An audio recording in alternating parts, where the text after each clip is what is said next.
कल हमने बहुपद समझे है ना कि बहुपद क्या होता है। ठीक है, मैं आपसे बहुत छोटी सी बात पूछता हूँ,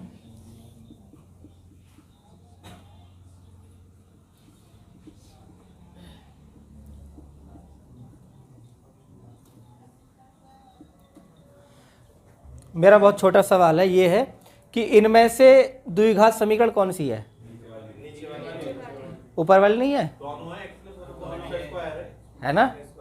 तो फिर आपने नीचे वाली क्यों बताई? क्यों? तो दोनों ही है जी। मुझे पता था कि आपको लग रहा है कि एक घात की लग रहा होगा, जबकि एक घात की नहीं है। अब बताओ कितनी है?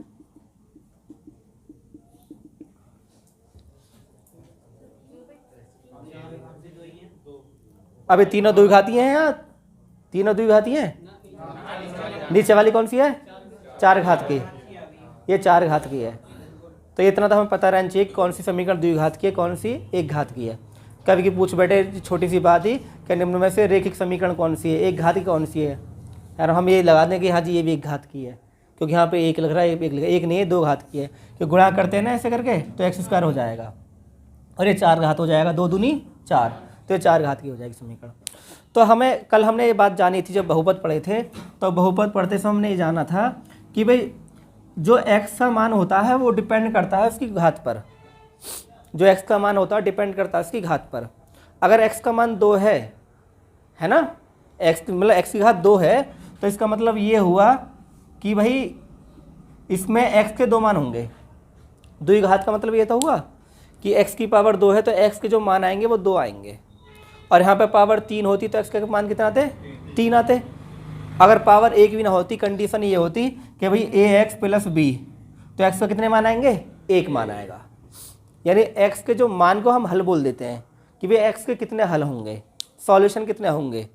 तो x का यहाँ पे 2 हल होंगे, यहाँ पे कितने हल होंगे? 1। बात समझ में आ गई? कोई दिक्कत तो नहीं है? ठीक है, तो आज हम ये पढ़ते हैं कि वे द्विघात समीकरण में x के जो 2 मान है वो कैसे आते हैं। इन्हें हम रूट बोलते हैं, मूल बोलते हैं, जो इनके हल होते हैं क्या बोलते हैं? मूल बोलते हैं। तो आज ये बेसिक क्लियर करते हैं अपना समीकरण। हम लिखते हैं भाई ax² प्लस के bx प्लस के c बराबर 0। इसमें a से भाग कर दो,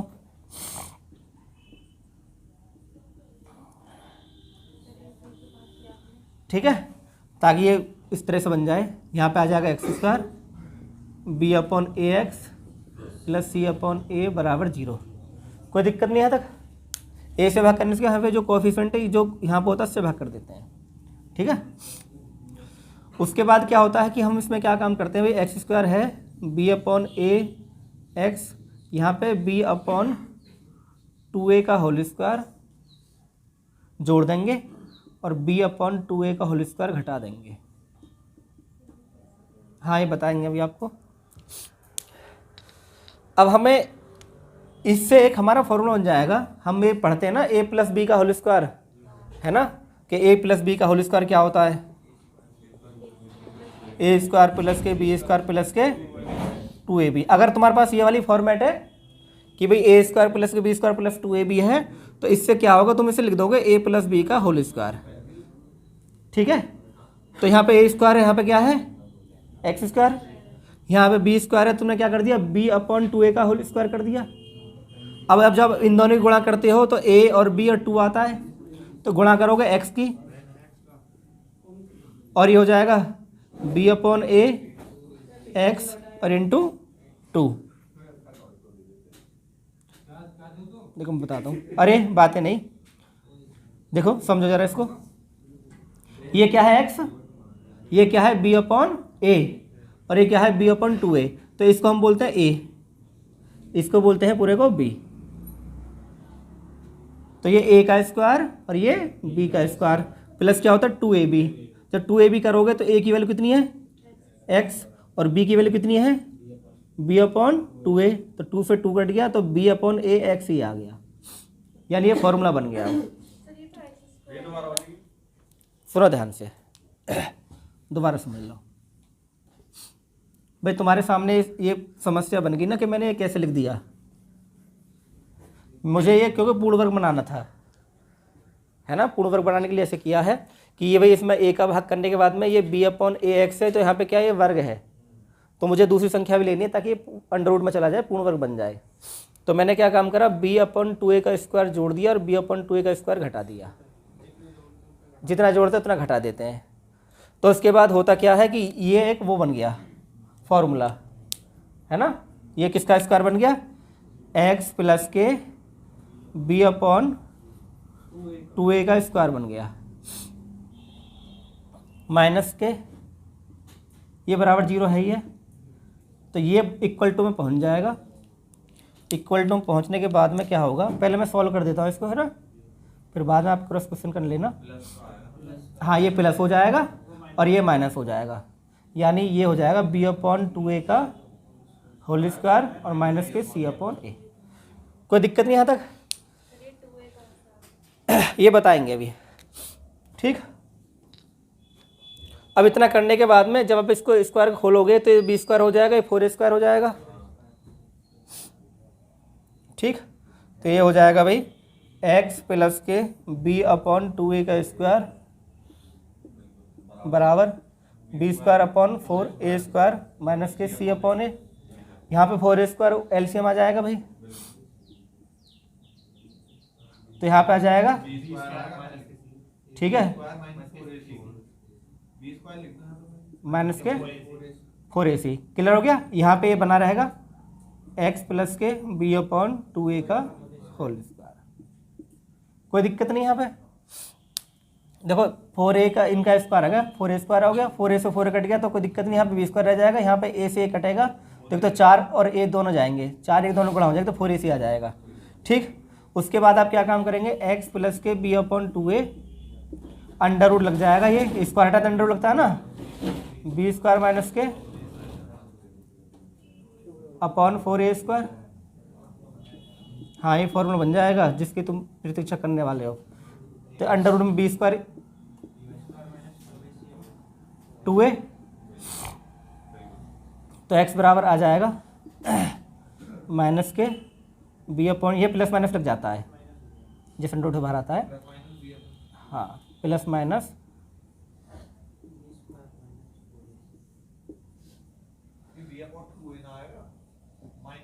हाँ माइनस के b/2 है और ये 4ac हो गया, ठीक। बात समझ में आ गई? कोई नहीं, उठा दो उसे, इसको लिख लो। ये दिख रहा पूरा रंजीत, इसमें दिख रहा पूरा?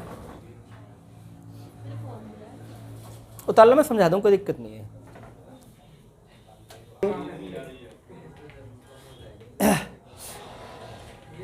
देखो ये तो जो चीज़ें होती है ना, ये तुम जब सीखोगे, जब तुम्हें ये वर्ग बनाने आ जाएंगे, भाई कितना जोड़ें कितना घटाएं कि हमारे वर्ग बन जाए संख्या, ठीक है ना। जब हम द्विघात समीकरण सीखेंगे आगे, जैसे कोई समीकरण होती है ये a² + k b² + k 2ab, इस फॉर्मेट में बनाना होता है हमें, ठीक। जैसे मान लो हमने लिख दिया यहाँ पे हमें ये x² है प्लस के, कोई हमने संख्या ले ली कि भाई हमने यहाँ पे लिख दिया 6x कर दिया, 6x कर दिया, x² + 6x हो गया। अब हमें पता है कि ये वाला फॉर्मेट ये होता है, यहाँ पे 2 होना चाहिए, तो हम क्या काम करते हैं, इसको ऐसे लिख देते हैं x² + k 2, अब क्या बचेगा, 3 बचेगा, 3x बचेगा। तो हमें क्या काम करना है, ये जो 3 है इसी का ही वर्ग कर देना है, मैं तुम बताऊंगा आगे। तो 9 जोड़ दो और 9 घटा दो, ताकि ये 2 बना रहे, ये x ये वाला बन गया, 2 तो रह नहीं रहना होता क्योंकि ये a यहाँ होता है, b यहाँ होता है, इसलिए हमने 9 का वो 9 जोड़ दिया, 9 घटा दी, 3 का वर्ग हो गया, 3 गुणा हो गई। तो वर्ग बनाने के लिए करते हैं ऐसा हम कि हमें जितना जोड़ना है जितना घटाना है, ये चीज़ तुम धीरे धीरे समझ जाओगे आने वाले टाइम में, ठीक है ना। अभी ज़्यादा दिमाग मत लगाओ इतना कि भाई कैसा आ गया, ये प्लस माइनस ये बताएगा। देखो 2a तो यहाँ भी कॉमन है, 2a तो यहाँ भी कॉमन है, कोई दिक्कत नहीं है। अब होता क्या है कि ये तो हर संख्या में ऐड होना ही होना है भाई, माइनस b/2a तो है ही है, प्लस क्या होगा ये, माइनस क्या होगा ये, यानी अंतर जो आ रहा है, डिस्क्रिमिनेट जो कर रहा है वो ये कर रहा है, ठीक है। बात समझ में आ गई? तो हम ये क्या काम करते हैं यहाँ पे कि b² - 4ac को d बना देते हैं कि भाई d है ये, और इसको बोलते हैं हिंदी में विविक्तर और अंग्रेजी में डिस्क्रिमिनेंट।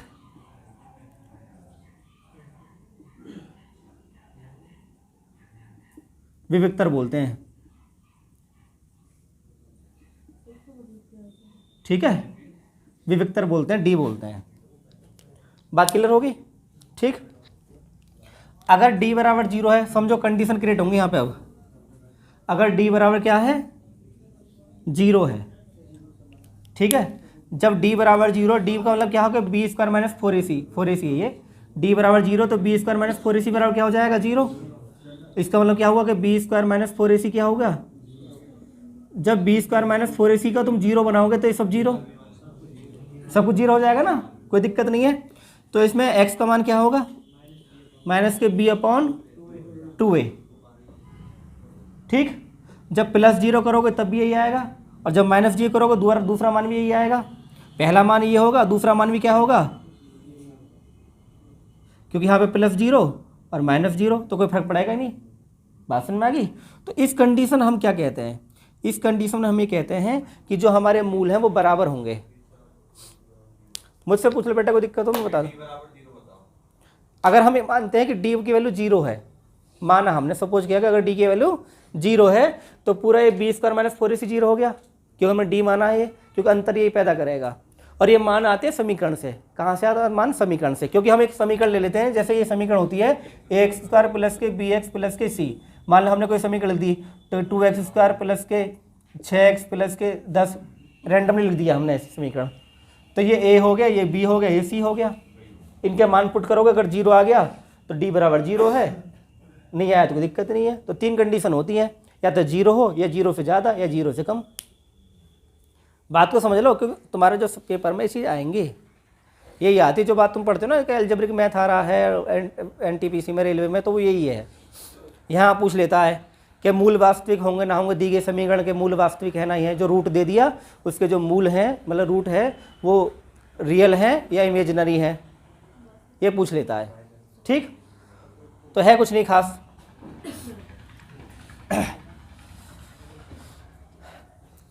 देखो ये x मैंने 2 मान क्यों लिखे भाई, x के मैंने 2 मान क्यों लिखे, क्योंकि द्विघात समीकरण भी है और x के 2 मान ही आएंगे। जो क्वाड्रेटिक इक्वेशन होती है, द्विघात समीकरण होती है, उसमें x के 2 मान होते हैं, हमेशा ध्यान रखो। और यहाँ दोनों मान बराबर आ गए, तो हम ये बोलेंगे कि इस कंडीशन में दोनों मान बराबर हैं। और जब दोनों मान है तो मान को बोलते हैं मूल, क्या बोलते हैं, रूट। तो हम कहेंगे जो मूल है या रूट है वो बराबर है और वास्तविक है, ये वास्तविक हैं। मैंने कल बताया तुम्हें वास्तविक क्या होगी संख्या, कल बात करी थी ना हमने कि वास्तविक क्या है, अवास्तविक क्या है। हाँ, जो वैल्यू अंडर रूट के अंदर माइनस में है वो तो है काल्पनिक। जैसे भी मान लो मैंने ये कोई लिख दिया मान, ये काल्पनिक नंबर है, इसके अलावा जो नंबर होते हैं वो सब वास्तविक होते हैं। वास्तविक में तुम्हारा माइनस में भी आ जाएगा, जैसे -1 है, बटे में भी आ जाएगा, -1/2 है, 3/4 है, 0 है, अंडर रूट में कोई भी संख्या आ जाएगी, जैसे √5 है, वास्तविक है, कोई दिक्कत नहीं है। परिमेय है, परिमेय सब आते हैं वास्तविक के अंदर।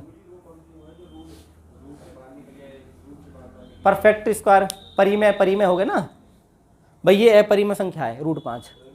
हाँ, ये बाहर नहीं आ सकती तो आएगी तो कोई कटपिट का आएगी, ये अपरिमेय इरेशनल नंबर है ये, ठीक है।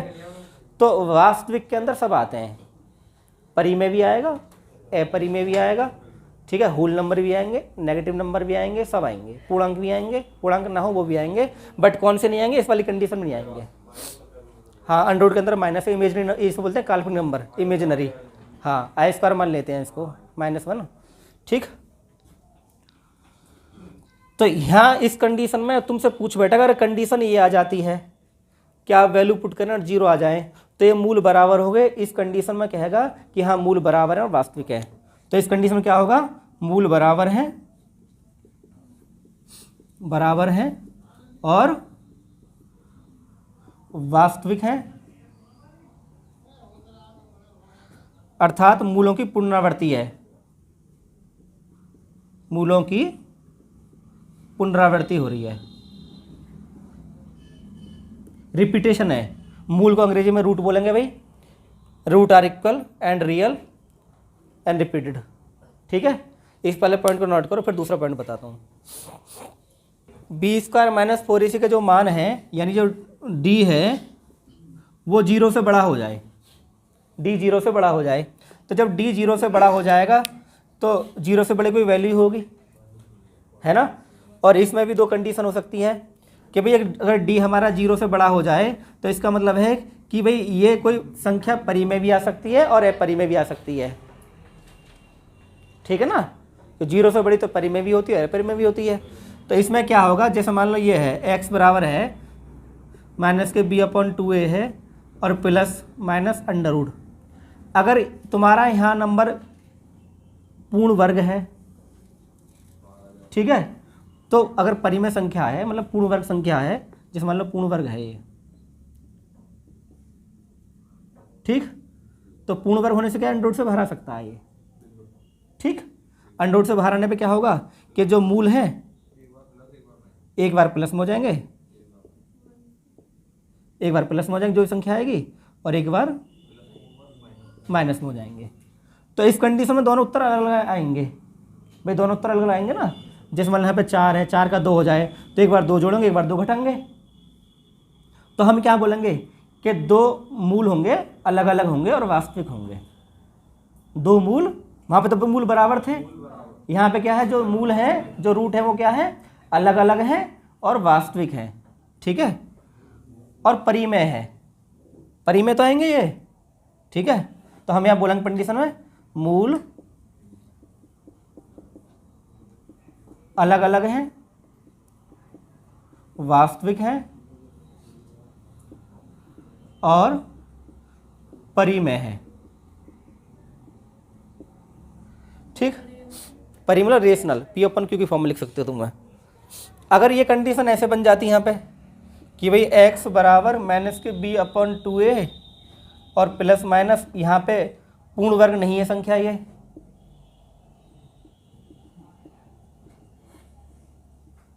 और ये अपॉन यहाँ पे है ये 2a। अगर पूर्ण वर्ग नहीं तो बाहर ही नहीं आएगी संख्या। जैसे मान लो 5 होती, 5 के बाहर आ रही है, 5 बाहर तो ना आ जाएगी अंडर रूट से, ठीक। तो इसका मतलब क्या हुआ कि जो मूल हैं अलग अलग हैं, अलग अलग ही आएंगे। अंतर क्या होगा इनमें, वास्तविक अपरिमेय का अंतर आ जाएगा। वास्तविक है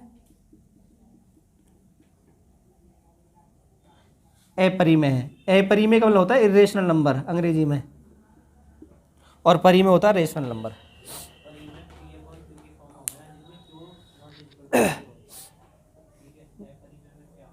अपरिमेय का मतलब होगा जिसे आप अंडर रूट से बाहर ना निकाल सको। जैसे 5 है, जैसे 2 है, रूट 2 है, रूट 2 का मान बता दो मुझे कितना है। उससे तुम 2 अंक तक पढ़ते हो भाई, 1.414 तो रखते हो, लेकिन वो 2 अंक होते हैं, कायदे में उसका सॉल्यूशन नहीं है।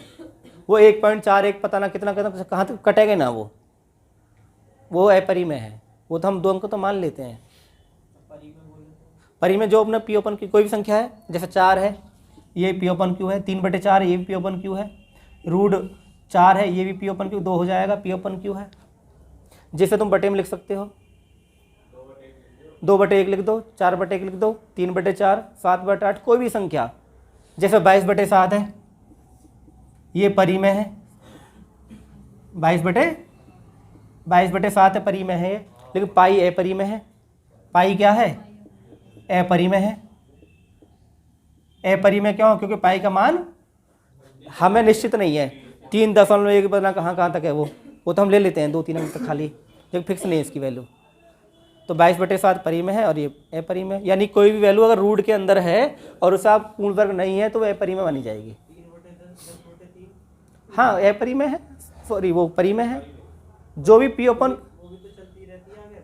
वो अशांत दशमलव में आती है, वो 12 वाली कंडीशन होती है, उसे हम 12 बोलते हैं।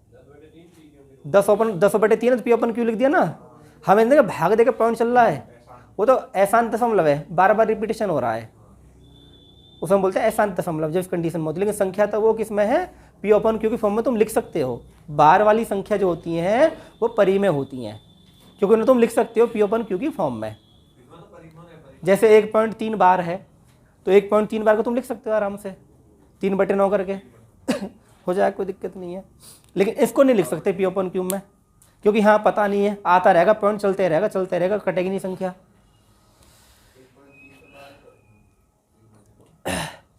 1 + 3/9 हो जाएगा। हाँ 4/3 हो गया। ठीक,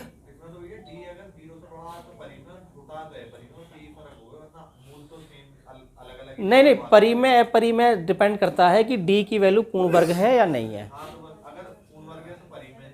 पूर्ण वर्ग है तो परी में हो जाएगा, ठीक, और पूर्ण वर्ग नहीं तो अपरी में है। यहाँ बस ये आएंगी बात, तुम्हें ऑप्शन आएंगे, यही आएंगे ऑप्शन, क्या वास्तविक है अपरी में है, वास्तविक है परी में है, मूल बराबर है, और तुम वहाँ पे ही कन्फ्यूज होते रहोगे।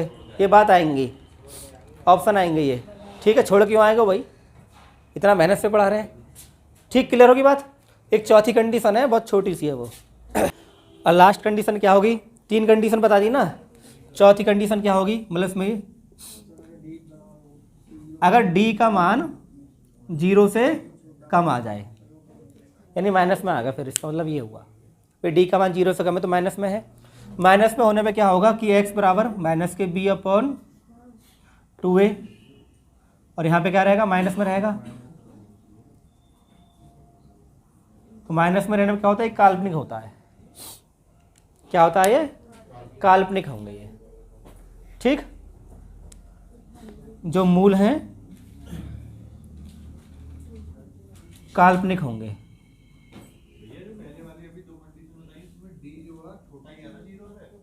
बड़ा नहीं लिखा मैंने, बड़ा लिखा हुआ, हाँ इसमें डी छोटा हो गया, माइनस वैल्यू आ गया यहाँ पे, मैं लिख दिया माइनस वैल्यू है ये। माइनस वैल्यू क्या होगा कि काल्पनिक हो जाएंगे, यानी वास्तविक नहीं है। मूल वास्तविक अवास्तविक हैं, काल्पनिक होंगे या अवास्तविक।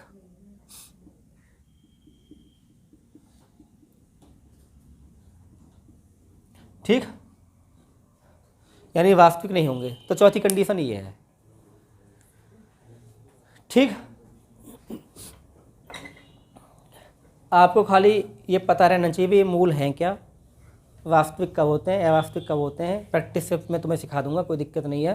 पहले हम मूल निकालने सीखते हैं, मूल कैसे निकालते हैं किस समीकरण के, ठीक, जिसे हम गुणनखंड विधि भी कहते हैं, ठीक है ना, पढ़ाई भी होगी तुम लोगों ने हाई स्कूल इंटर में। देखा समीकरण है भाई, क्वाड्रेटिक क्वेश्चन है, 2 घात है, तो इसके गुणनखंड कितने होंगे, है ना। तो हमें क्या करना है भाई, हमें देखना है ये 28 है, 28 की गुणा करनी है 2 संख्याओं से, और जोड़ के 11 आना चाहिए। क्या आना चाहिए, है ना, यानी 7 और 4 आ गया, 7 चौक और 7 और 4 दोनों बात फॉलो होना चाहिए। 28 तो 2 × 14 भी होता है, पर 2 और 14 होते हैं, है ना, 11 नहीं होते ना, 2 और 14, 7 और 4 11 होते हैं। तो हमें ऐसे टुकड़े करने हैं कि गुणा करें तो 28 आ जाए, जोड़ें तो 11 आ जाए।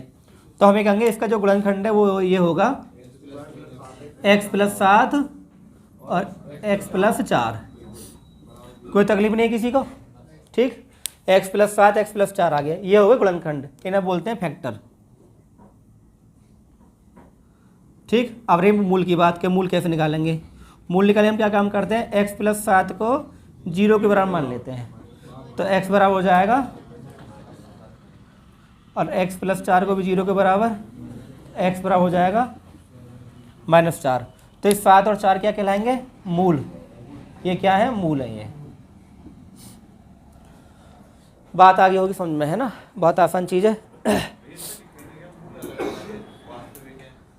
हाँ मूल अलग अलग है, वास्तविक है।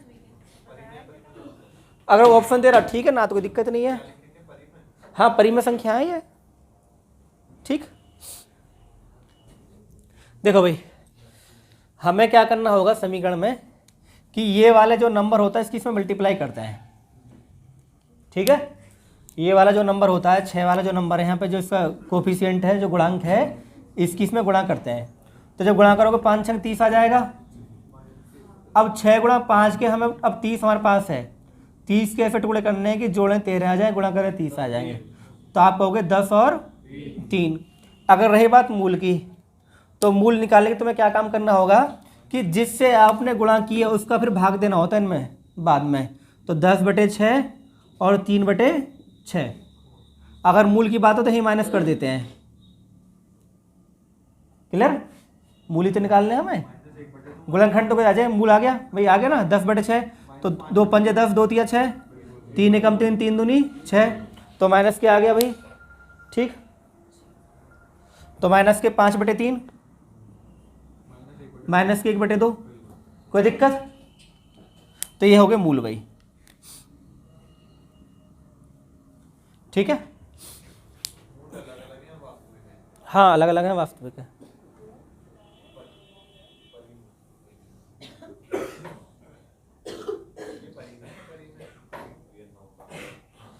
अपरिमेय खाली अंडर रूट के अंदर वो संख्या जो बाहर ना आ जाए, और अपरिमेय दिमाग कुछ मत लगाओ, सब परिमेय है। फिर मैं वो हाँ भाई 10 या 30 हो गए, तो जिसके हम गुणा करते हैं बाद में उसका भाग देते हैं, ये है। तो हमारे मूल आ गए, माइनस लगा देंगे, चिन्ह बदल देंगे, माइनस लगा देंगे, चिन्ह बदल देते हैं यहाँ पे। बात समझ में आ गई? क्यों? क्योंकि गुणनखंड में प्लस होता है ना, ये होता ना x प्लस के 5/3 और x प्लस के 1/2, ये होते गुणनखंड इसके। ऑप्शन तुम्हें ये मिलेंगे। और जब बराबर 0 मानोगे तो माइनस के 5/3 माइनस के 1/2 आ जाएगा। क्लियर हो गया? क्लियर? मिटा दें इसको और लिखें।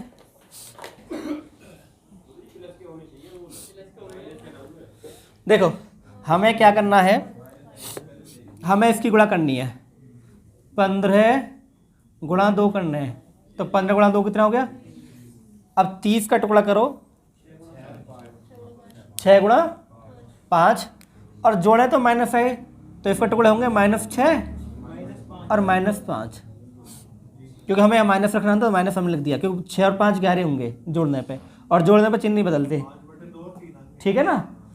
अगर हम मूल की बात करेंगे, देखो हमें क्या काम करना है, जिसके हम गुणा करते हैं उसका भाग करते हैं।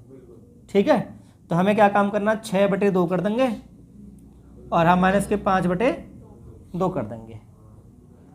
अगर हमें गुणनखंड निकालने हैं तो इसमें हम कर देंगे x माइनस के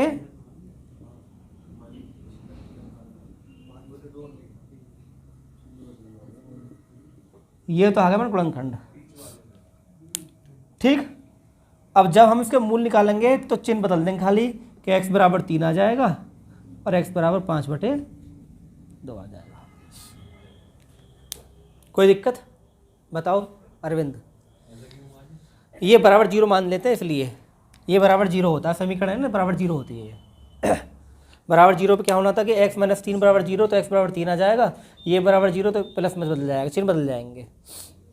मूल के जो चिन्ह है इससे अलग होते हैं, अगर यहाँ प्लस है तो यहाँ माइनस हो जाएगा, माइनस है तो प्लस हो जाएगा।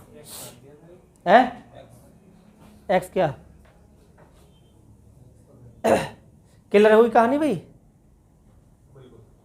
बताओ कोई दिक्कत तो किसी है? आ रही बस समझ में? तो पहला स्टेप तुम्हें क्या काम करना है कि इस वाले की इसमें गुणा करनी है। ठीक है, बात समझ में आ गई भाई? तो भाई 32 गुणा 3 कितना हो गया भाई? 3 दूनी 6, 3 तिया 9, 4 में आ गया। ठीक है, और यहाँ माइनस है, ये कोई दिक्कत नहीं है। अब तुम्हें संख्या ऐसी लेनी है, जैसे यहाँ -4 में था ना, यहाँ -4 है। अब टुकड़े ऐसे करने हैं कि अंतर तो उनका 4 आए और गुणा करें 4 में आए, तो 12 8 होता है, तो 12 8 96। अब रही बात चिन्ह लगाने की, तो चिन्ह लगाने में ध्यान देना होता है कि भाई -4 है तो संख्या जब घटाएंगे तो माइनस वाली बड़ी होगी, तब तो माइनस आ जाएगा। अगर यहाँ माइनस आया है घटाने के बाद तो उसका मतलब बड़ी संख्या से पहले माइनस था, और छोटी संख्या से पहले प्लस होगा, तभी तो माइनस आएगा। अगर बड़ी संख्या से पहले प्लस होता फिर माइनस क्यों आता? फिर तो प्लस आता। तो ये ध्यान रखना है कि यहाँ माइनस है तो बड़ी संख्या के आगे माइनस लगाओ, यहाँ प्लस है तो बड़ी संख्या के आगे प्लस लगाओ। ठीक, इतनी बात समझ में आ गई? अब हमें पता है कि हमने 3 से गुणा करी, 3 से भाग करेंगे, जब 3 से भाग करेंगे तो 3 चौक 12, 8/3, तो गुणनखंड तो हो जाएंगे x इस तरह से, इनको बोलेंगे गुणनखंड। हाँ खाली 4 हो जाएगा। ठीक, ये तो हो गए गुणनखंड। अगर मूल की बात करेंगे तो बदल जाएंगे चिन्ह, x बराबर 4 और माइनस के 8/3, ये हो गए मूल हमारे। अब पिक्चर कुछ हद तक क्लियर हो गई होगी मेरे हिसाब से। और बेसिक तरीका आप जानते हो, पढ़ भी चुके होंगे कि इससे वो कर लेते हैं, मतलब स्टेप बना लेते हैं ना, गुणनखंड विधि जो होती है वो बेसिक तरीका होता है।